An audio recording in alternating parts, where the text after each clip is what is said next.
আমাদের চারপাশে যা দেখা যায় তার জন্য নক্ষত্রগুলোর কি কোনো ভূমিকা আছে?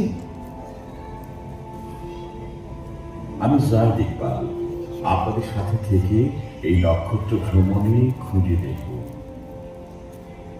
আমাদের প্রথম বাধা অনেক অনেক দিন আগে, ১৩০০ কোটি বছর আগে কোনো নক্ষত্রই ছিল না।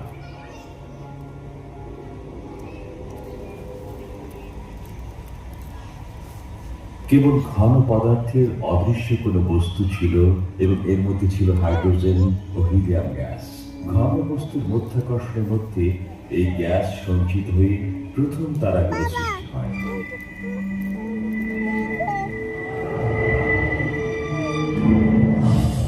কিন্তু এই তারাগুলো দীর্ঘস্থায়ী ছিল না, সেগুলো ছিল অনেক বড়। তারকাগুলো দ্রুত উত্তপ্ত হয়ে অতি দ্রুত নিঃশেষ হয়। সেগুলো উত্তপ্ত হয়ে ওঠার পর আশেপাশে গ্যাস ছড়িয়ে পড়ে এবং জ্বালানি ফুরিয়ে যায়। শেষ পর্যন্ত সেগুলোর মারাত্মক বিস্ফোরণ ঘটে। এগুলোকে বলে সুপারনোভা। দেখুন, আরো একটি সৃষ্টি হচ্ছে এবং এটি চলে যাচ্ছে হাইড্রোজেন ও হিলিয়ামের সাথে অক্সিজেন ও কার্বনের মতো নতুন কিছু যোগ করে প্রথম নক্ষত্রগুলো সবকিছু বদলে দেয়।